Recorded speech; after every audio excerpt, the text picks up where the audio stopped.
November 3rd, 1996, 7:30 p.m. A black Mercedes sedan is speeding away from a secret hotel meeting when it slams into a truck in Susurluk, a small town in northwestern Turkey. The car is doing over 100 miles an hour. 3 of its passengers die on the spot. According to one anonymous witness, the car's brakes had been remotely disabled. Then, after the crash, a 3-man team arrived on the scene and snaps the victims' necks. That bombshell won't drop for years later though. In '96, the crash rips open the dark belly of Turkish politics and its cosy ties with the mob.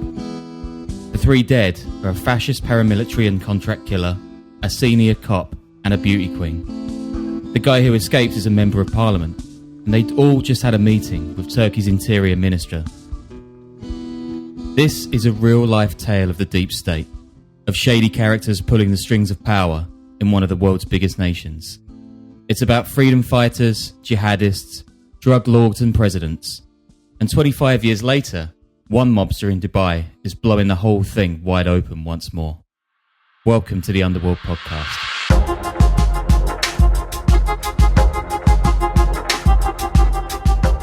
So yeah, this is bonkers. I think a lot of our listeners will know about Sedat Peker. He's basically the best YouTube influencer in the world. Better than all that shit with Logan Paul, Mayweather. Like this mafia boss running his mouth out over the course of 9 videos now about all kinds of crazy connections between the Turkish state and the mob. Like I said, jihadist wars, assassinations, conspiracies. And I mean, like full, proper conspiracies. Not QAnon. This is real. Yeah, I'm really excited about this episode. You know, this story's been out there, I think, for a few weeks now. And if you follow us on any social media, I've been talking about it a lot just because it's crazy. It's also a little hilarious. I mean, this guy's out of his mind and the way he presents things. But it really dives into this murky area of Turkish mafiosos and you know, shadiness and violence and this underbelly of Turkish society and the deep state, which is all, I mean, it's very confusing. We're going to try to explain it, but it's hard to do in just one podcast episode because this goes back decades and there's all sorts of groups and it morphs and all that.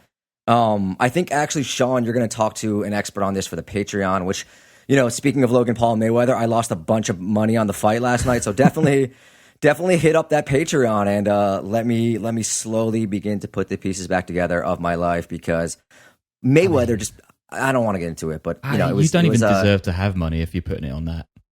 It was disappointing to say the least. But anyway, moving on. Yeah. So Sedat, right? I mean, like you just said, he is insane. He's an enigma wrapped in a riddle, dressed in an outfit that makes him look exactly like someone's creepy uncle at a wedding. Yes. And Sedat's revelations, and I'm going to call him by his first name in this pod for obvious reasons. They started a few weeks back when he made a bunch of YouTube videos of him sitting in a nicely decked out hotel room, pointing a finger at absolutely everyone in the Turkish state. All of them are still online, doing like crazy numbers with titles like Tough Struggle and Brave Heart. One of them has done 17 million views. It's like half one of ours. So fair play there. Yeah, I mean, he's really taking the retired mafia guy to YouTube pipeline to a whole new level. Like, we have guys like that. I mean, even in the U.S., right? You have, like, Franzisi and John A. Light and all those guys who go on Vlad TV. But mostly they just do, you know, like, motivational speaking stuff or reviewing mafia movies every Monday or something like that, where this guy is just, you know, airing out the dirty laundry of literally everyone at the high level of Turkish society and threatening to bring down Erdogan and just shaking the foundations of the state. So I feel like that's a better YouTube look than motivational speaker. It's a little more intriguing and enticing. Oh yeah. I mean, he does dribble into like some pretty bad inspo stuff at times as well, but we're going to get into that. I mean, don't we all? Yeah. Like you said, then this stuff is really rocking Turkey's politics hard. I mean, Sedat is coming after its biggest players and he's not missing. That man don't miss. Nope. Sedat says he's in, yep, you guessed it, Dubai. I think actually that might have to be one of our golden rules, right? So you don't Instagram your crimes, buy property, and move to Dubai. Except I guess Sedat has blown rule number 1, clean out of the water. Just taking a huge dump on officials. He says he'd been hand in glove with like years and years. But there's no extradition, so that's exactly why he went. And that's exactly why everyone should go. It's the only reason to go. I mean, Sedat packs a knockout, but his delivery, it's not great. I mean, half of it is like him moaning about people not trusting him or disrespecting his honor. One's in a conference room and he's posted this like weird ASMR video of a dot matrix printer doing the Eye of the Tiger tune. Like he's a poster, like true poster. But yeah, he's like a complete Fruit Loop. His room's lined with books by Trotsky, Mario Puzo, and he laughs like a complete maniac.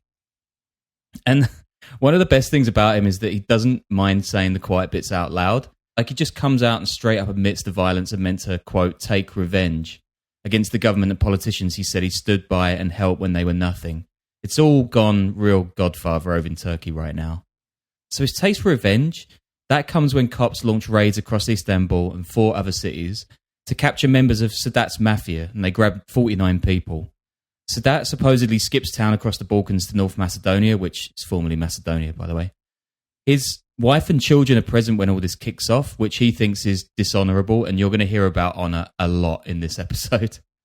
Present where? Like they're there when the raids are happening, or when he's in Dubai, or what? In Turkey. So, yeah, Dubai is a new home for this guy.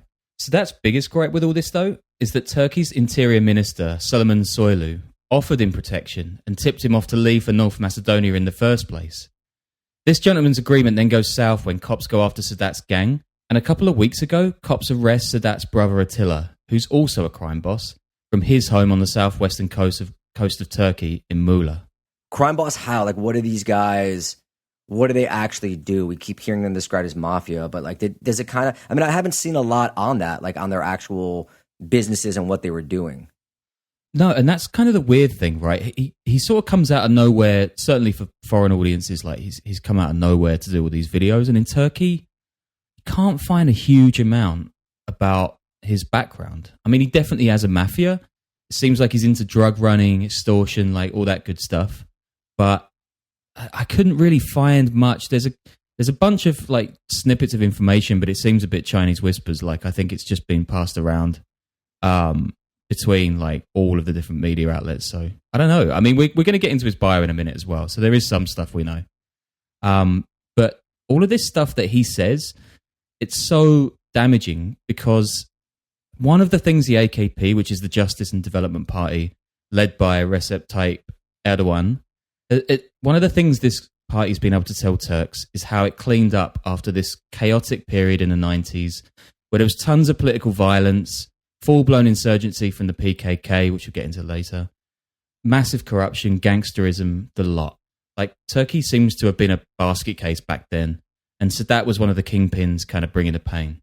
Erdogan has tightened his grip on Turkey since. He's strangled media, political opposition, and he's built all these crowd-pleasing buildings like mega mosques, bridges. He's also a bit of an Islamist, and he's delivered terrorists into Syria. He was also a semi-pro footballer, by the way, proving that like little man syndrome we all know of the guy who had trials at Charlton School. I mean, did you understand any of that? The Turkish stuff, yes. The weird English references, no. Right, cool, got it. And I was just trying to get Charlton into it. And Erdogan, right, he's this great populist. Yeah, so he's in the mold of Donald Trump or Duterte or Bolsonaro. But Sadat might have blown all of that clean image right up.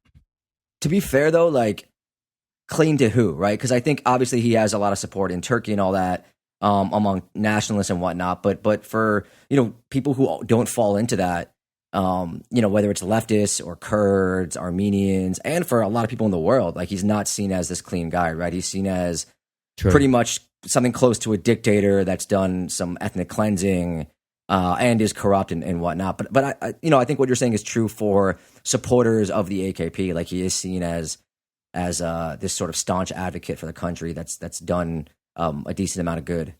Yeah, I mean, it's like this kind of law and order reputation, right? He's kind of like sweeping up the streets of all the bad guys, inverted commas. But if Sadat is telling the truth in all his videos, it means not a lot changed under the AK party after all.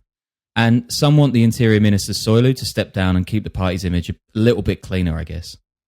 Yeah, I think the funny thing, too, is that Erdogan kind of started out, for years, people thought he was going to be this kind of almost like a reformer. And he initiated a ceasefire. I was there covering in 2013 with the PKK.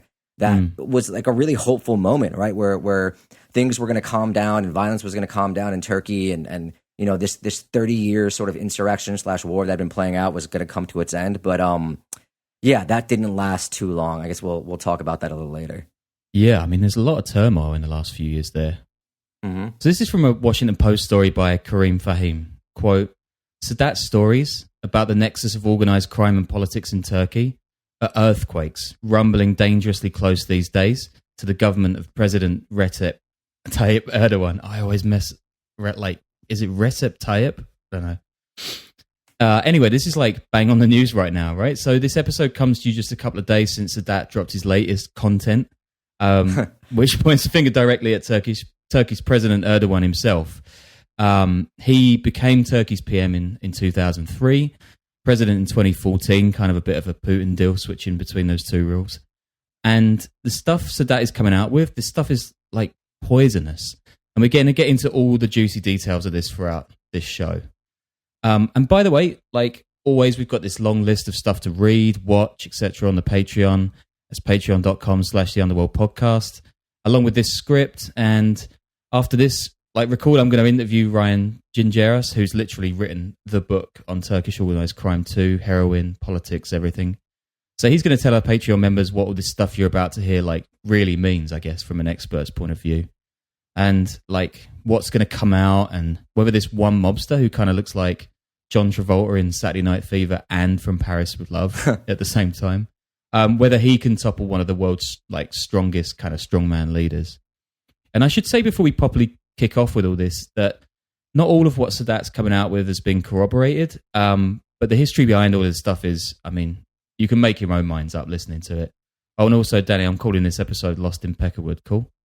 No, I'm gonna pass on that one. But yeah, I mean, Turkish history, especially in the last couple of decades, and the intricacies of the country and all this stuff that's going in and out is super, super complicated. And there's all sorts of shadiness and like groups and intrigue and all that. So we're gonna try to sort of narrow this down. But you know, especially I've done a lot of work on the PKK and the YPG and all that. And if you're interested in that aspect of it, I would definitely recommend the book Blood and Belief by Eliza Marcus, I think.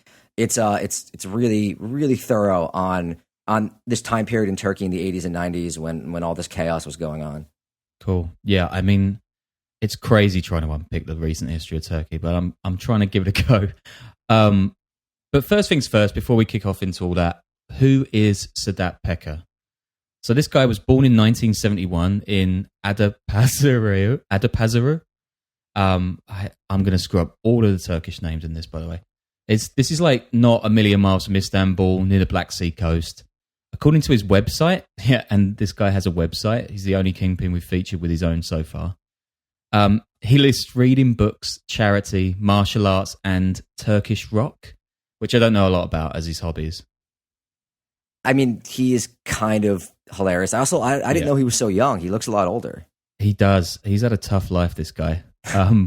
What's even better is that he lists only one thing in his list of hates, and that's people who lie.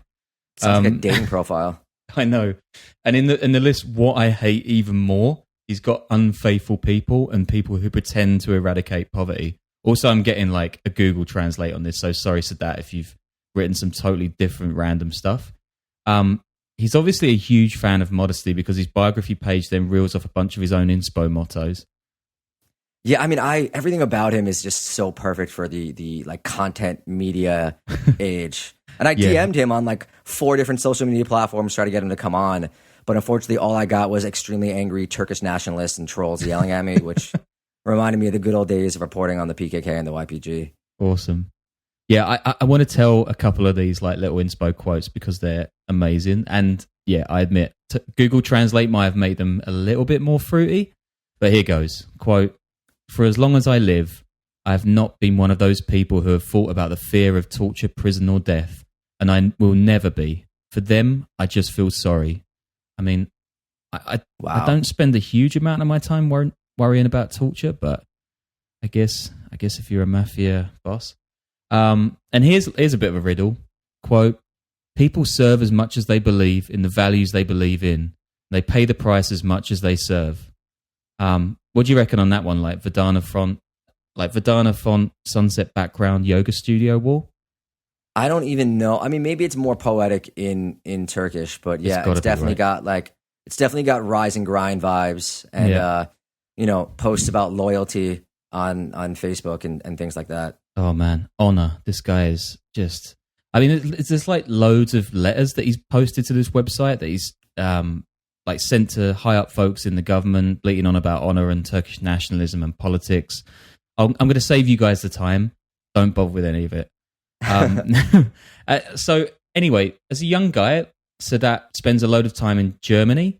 I think we got into this before. Yeah, there's a lot of Turkish Germans in the country. And then he gets in trouble with the law and flees to Romania, where cops are hunting him down for racketeering, coercion, and incitement to murder. Yeah, we did talk about, I think, Turkish organized crime a bit in Germany in one of our really early episodes that Sean did about, the gangs in Berlin. And, I don't think many people are aware of how much Turkish ultranationalism, too, intersects with that sort of crime, but also, it's super connected with the criminal world, and it plays out in the streets of Europe. I mean, for decades, whether it's Turkish intelligence or Turkish mafia figures that might have been connected to the state, have committed crimes against dissidents, against Kurdish activists, against Kurdish PKK affiliates and members, and things like that. Even in 2013, there was a big story when Turkish intelligence allegedly executed 3 Kurdish female activists / PKK members in Paris, right there.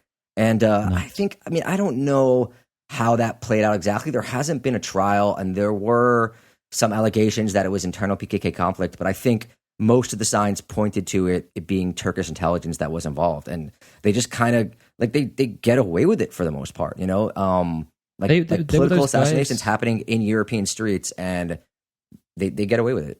There was even that thing in DC, right? Was that a couple of years ago where they're like Turkish bodyguards? I mean, that was just like brawling outside Erdogan's bodyguards, brawling, who I think were affiliated with the Grey Wolves, which we'll talk about in a minute. Yeah, who were like brawling with protesters and getting away with it as well. I mean, that obviously wasn't murder, but it was kind of it really sets the tone for how these things go. Yeah, for sure.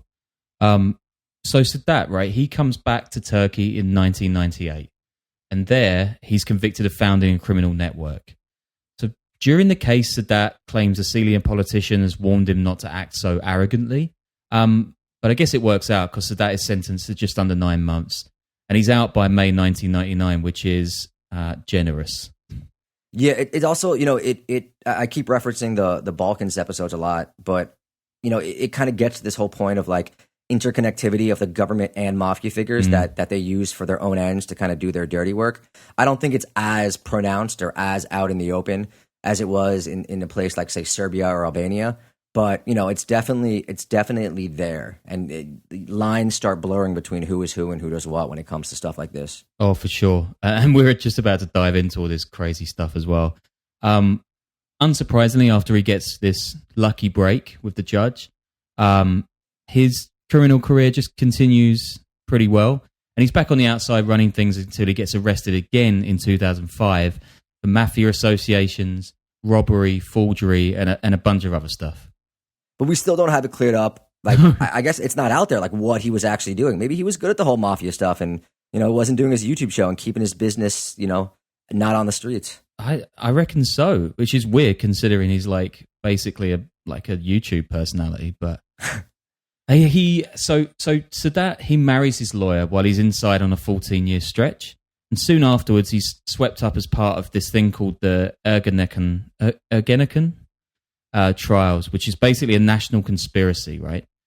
Ergenekon is alleged to be this secularist, ultra-nationalist kind of Freemasons group with ties to politicians, military officials, journalists, and apparently mafia bosses. It's named after this mythical place in the Altai Mountains. We keep saying deep state, and I want to kind of talk about that because I feel like Trump's kind of bastardized the word. But I feel like in Turkey, there really is a deep state, right? It started off decades ago. It was ultra-nationalist and tied in with the military, and they sort of orchestrated things to make sure the country stayed mostly secular. And it's kind of morphed, and there are different variations of it, right? You had Gulen, who we'll talk about too, who had what some people refer to as like some shadow control in government because he had so many members of his movement.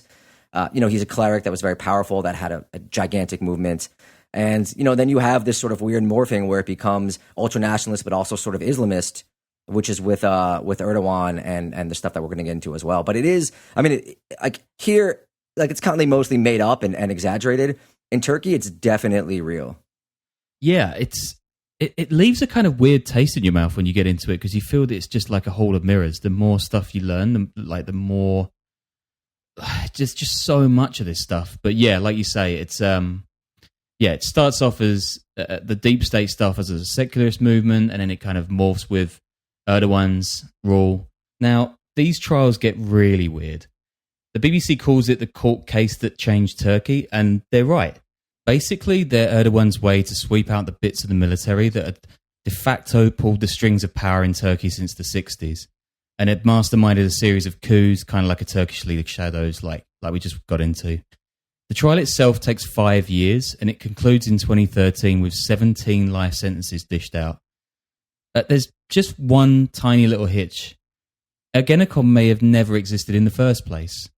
Writes an Istanbul court in 2019, quote, "It was understood the existence of the Ergenekon armed terrorist organization could not be proved by conclusive and convincing evidence, and therefore leadership, membership, and committing of crimes on behalf of the organization could not be proved." So I guess they've gone for a RICO for some mafia that doesn't even exist.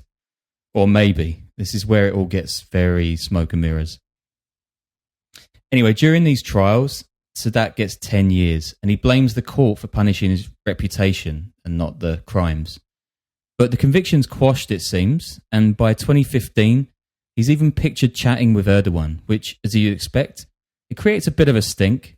And then he holds a rally against terror with the AK party that year, saying, quote, "Blood will flow greatly if Turkey lets up in its fight against the PKK. That's the leftist Kurdistan Workers' Party founded in the 70s. Kind of similar to the FARC in Colombia or the New People's Army in the Philippines.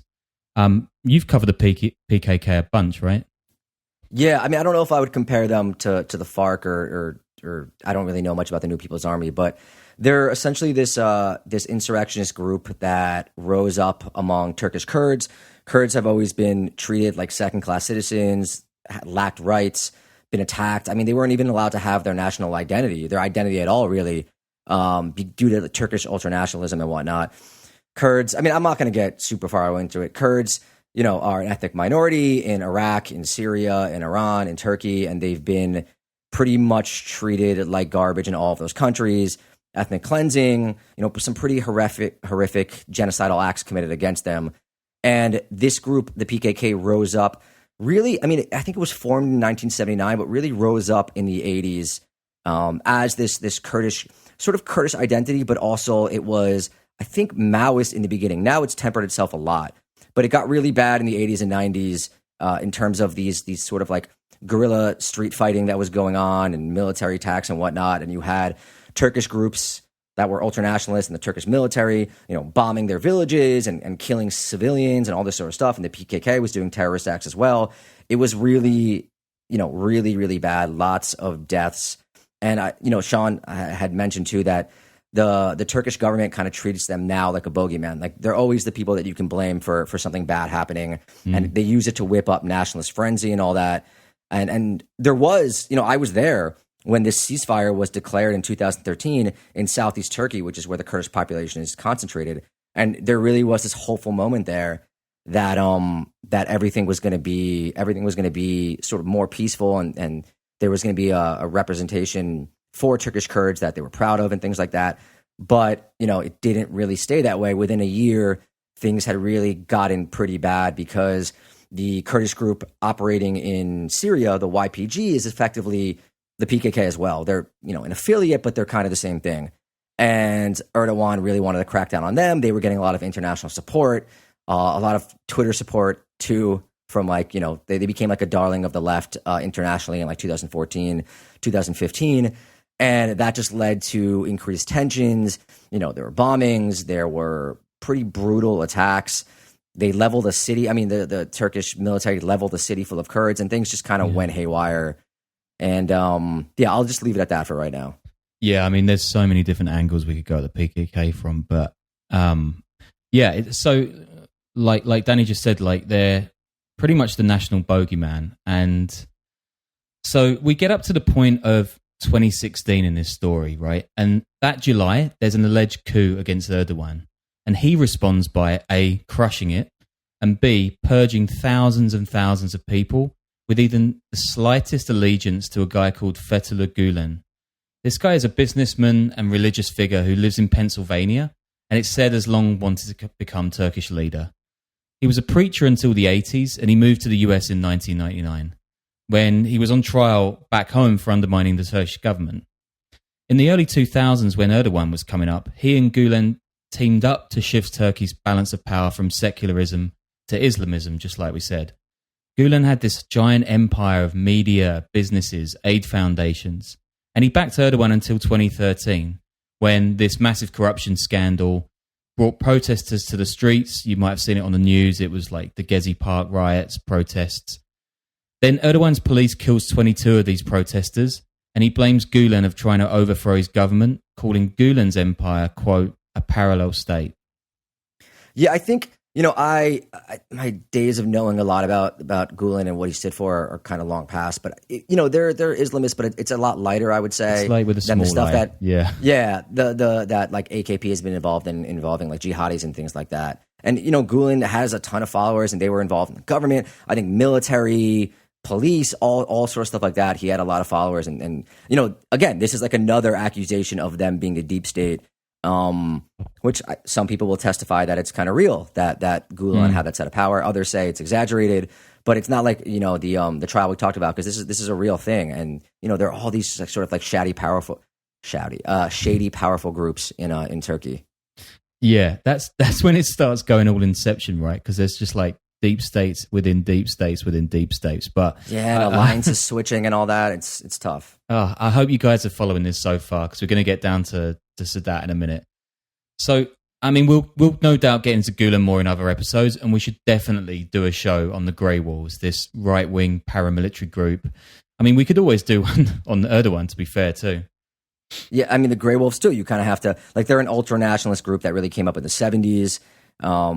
First, I think they were relatively secular, and they just went on like killing sprees. They were essentially death squads against leftists, Kurds, Greeks, Armenians, labor parties, things like that. And you can see them sometimes acting like really aggressive football hooligans in the streets of Istanbul. They'll show stuff like that. But yeah, they were murdering people, and I think that too, like they became more neo-fascist and more aligned with the AKP and Islamist than as opposed to secular now and then. But yeah, it's all this stuff sort of shifts. But they've also been accused too of being involved with like mafia tactics and drug trafficking. So all this stuff is all entwined, and it's all very confusing.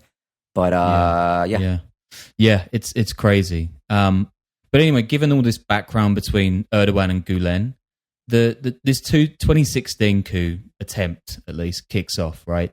Erdogan stops it. 300 people die. And the AK party locks up 40,000 people across the country, judges, teachers, the lot. Eventually, Erdogan's government will have 160,000 Turks fired from their jobs for association with Gulen. So it's like a full-blown national purge.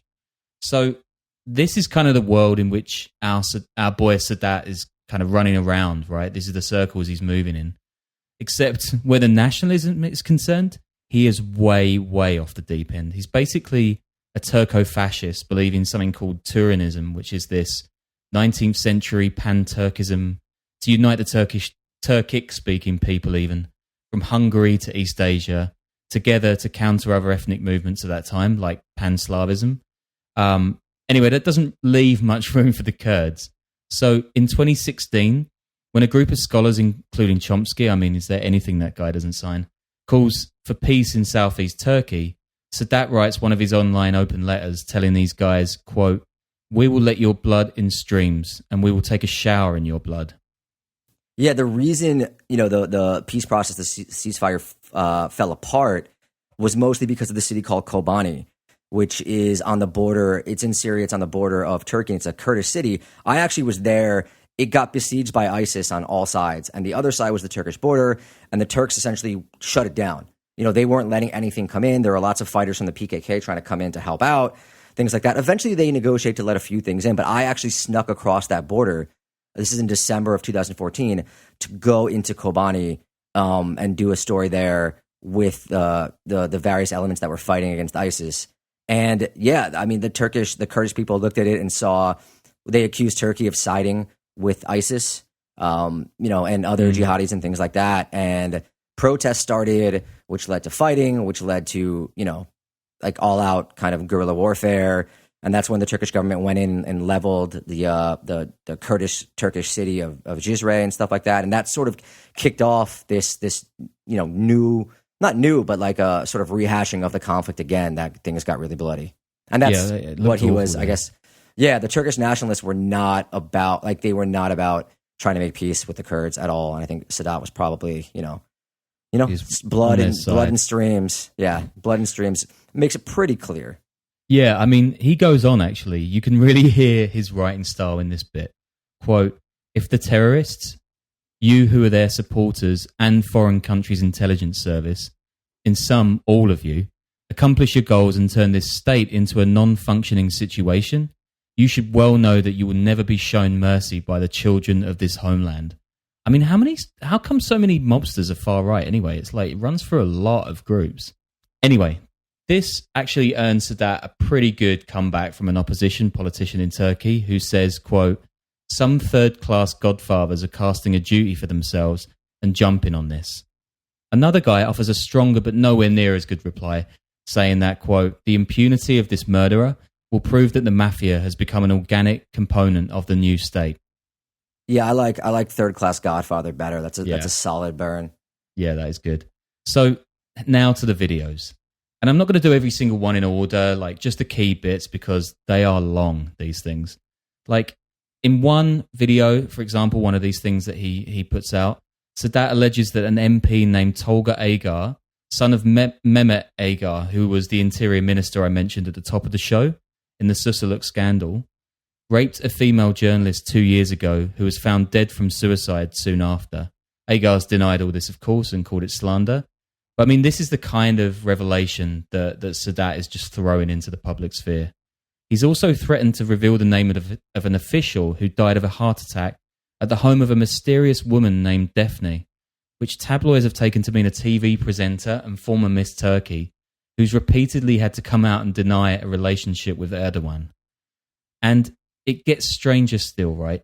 In his 8th YouTube confessional, Sadat said that Turkey had supplied weapons to the al-Nusra Front in Syria, which is this al-Qaeda-affiliated terror group, through a secret paramilitary group called Sadat. That's Sadat, not Sedat. Says he sent a load of trucks and vehicles to the Free Syrian Army, quote, under my name. There were no procedures, no registries.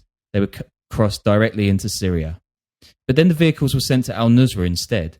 Then Sadat just drops the bomb, quote, let's open Pandora's box. Do you know what you should do to trade in Syria? There is Mr. Metin Kuratli, the chair of the Presidency Administrative Affairs in the presidential complex. You go to him.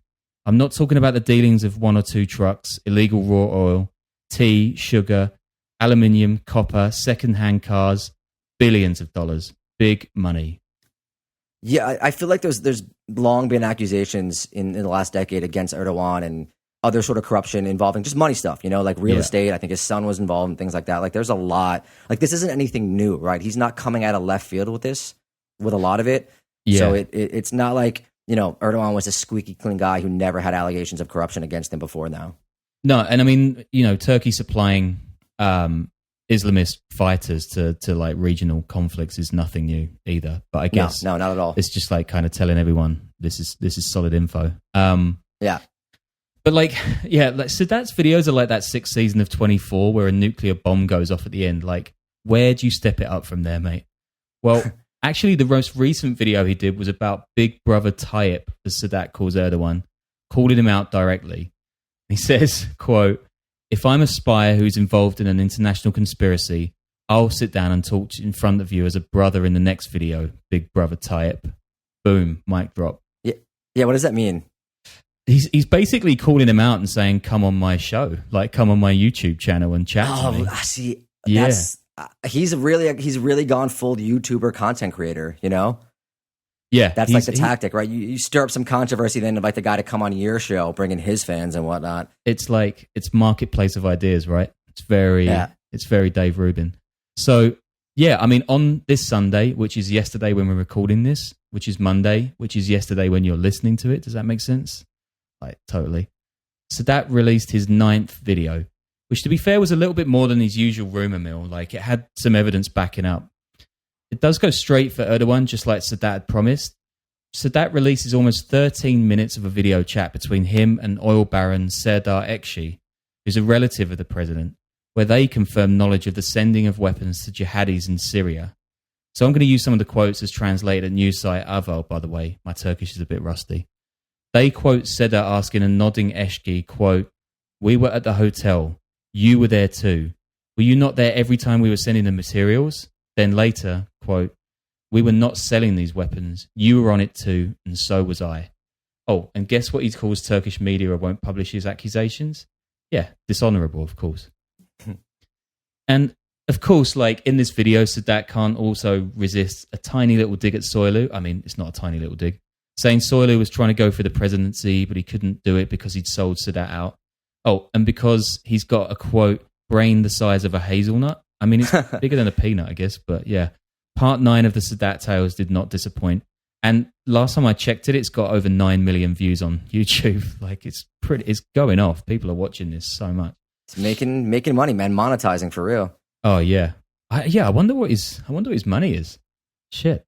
But the most damaging stuff comes all the way back to the Susurluk scandal in the 90s that we told about in the start of this show.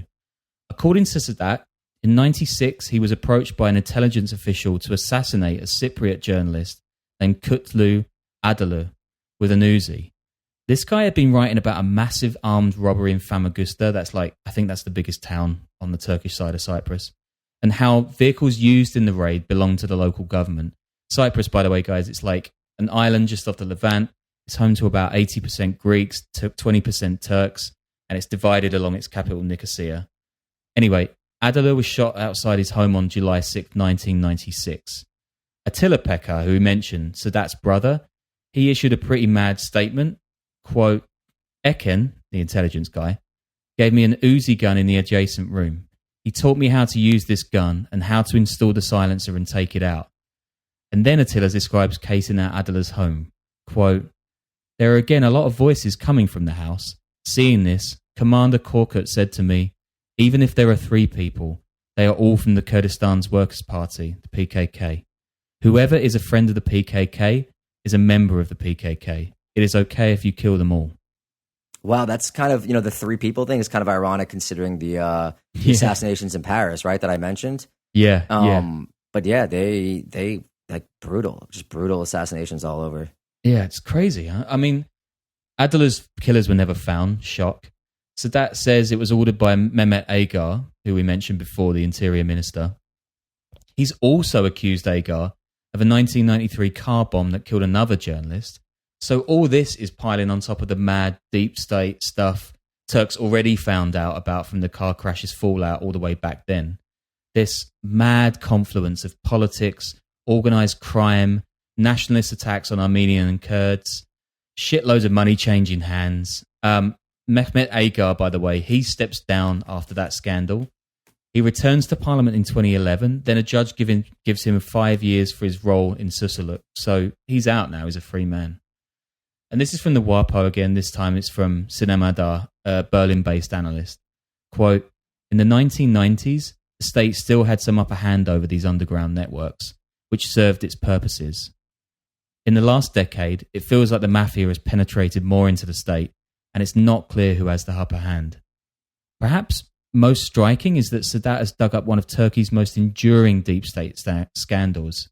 This is something called the Pelican Group.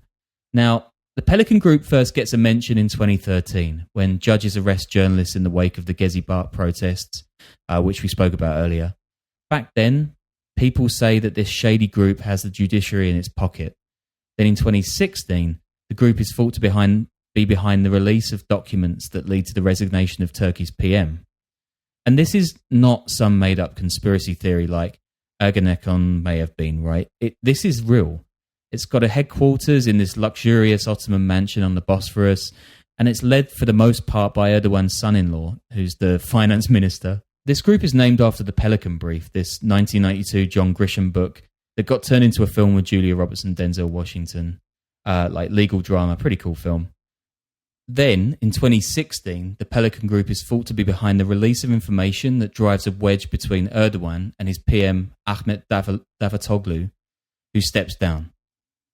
And basically in the wake of that and other sort of situations in Turkey, people that work for Pelican, this is like a deep state of journalists and judges and whatnot, they've been working to kind of suppress information that's harmful to Erdogan. Yeah, I mean, similar to the stuff that we mentioned before, but this stuff is pretty solid. So that is pointing a finger for all of this stuff, the stuff that he's mentioned ultimately at this Pelican Group. And folks, he says, are members. And so far, the politicians have remained defiant. Erdogan has stood by Soylu, whose public addresses have been pretty weak, according to a lot of tabloid stories I saw. Yeah, I feel, though, from what I'm reading, it sounds like Erdogan has been riding this out okay. Like, he's always maintained a decent level of popularity, and he's kind of a master manipulator, but it doesn't seem like he's...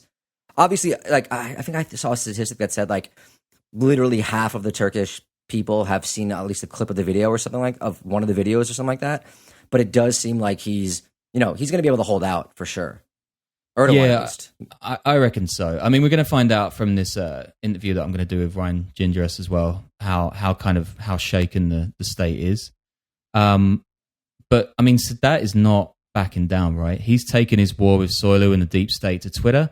I mean, this guy's a king of posting, like, honestly. To say stuff like, quote, "A dog that doesn't know how to bark will call a wolf home." I mean, it kind of makes half sense, but it's definitely a million times better than the guff on his website. He also says, with a dose of typical modesty, that he has, quote, "donned the garb of martyrdom. The rest is in God's hand." He's really living that Dubai lifestyle, but I do wonder if Erdogan is putting heavy pressure on the UAE to do something about it, you know? Like they tried with the US and Gulen. I think, wasn't Flynn involved in the beginning stages? Like when he was going fully into being a wacko, doing something. Isn't this what he got in trouble for in the first place, right? Yeah. It's always been kind of crazy. I mean, Gulen is this guy who's immensely powerful in Turkey, and he lives in a rural compound in Pennsylvania. Just like in the middle of nowhere in Pennsylvania. I've tried to get interviews with him for years and years, especially when the coup kicked off. He actually did, I think, end up giving an interview, or at least releasing a statement, which he hadn't done. He didn't really talk at all before that. But it's just kind of fascinating, like where he is, and like I'd love to see his guys when they go to like the local convenience store in rural Pennsylvania, like how those interactions go. I think that reminds me of those. That reminds me of those Gambian guys that tried to take over the presidency there, right? When they just like security guards and someone worked in a pharmacist or something. I don't know. This was in the US as well. But yeah, so that is on a roll, right? And the craziest parts of this story might yet come out. He's got 3 more videos in the bag, and each one just lays down more of this wild, interconnected madness at the heart of Turkish power. Yeah, I mean, does he only have 3 more coming out? Because once you get in the content game, you got to keep producing. Like, I don't think he's going to just make 3 videos and then retire. Like, maybe he's got more ASMR. I mean, right? He's got a channel now. Like he's got to make it work. Like the algorithm forgets real quickly. So you got to get that stuff up. Yeah, and that ego. I mean, I can't imagine him slinking into the background. You got to keep making content, man. Don't we know? This is a great line, by the way. This time it's from a former head of counter-terror in Turkey. Quote, "In the 90s, there was not this much shady activity. It was not at this level. The end of this is going to be political murders." Yikes. So yeah, there's your boy Sedat Peker. I mean, what an insane tale, and it's still coming out now. An expert I listened to basically summed it up as, even though the AKP claims it's flushed out all these mafia bad guys from government, it's actually now kind of switched around, right?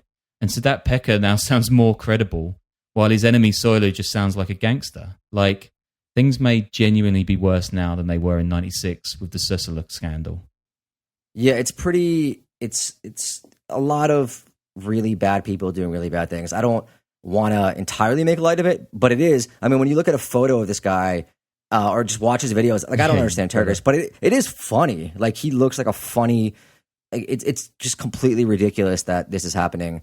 And you can't really do it justice unless you actually just watch his videos with his like open spread collar shirt and his like doofy haircut and him just like sitting there like a bad talk show host, just like airing out the dirty laundry of an insanely powerful government that's been in power for a long period of time and has gotten away with a lot. I mean, I've just got this idea of a TikTok house of like all of these gangsters that we've got in Dubai. It'd be amazing. Oh my God. This is like pure MTV 90s era documentary stuff. Like this would be an amazing version of the real world. Make it, guys. Make it. So that's that. What a crazy tale, eh?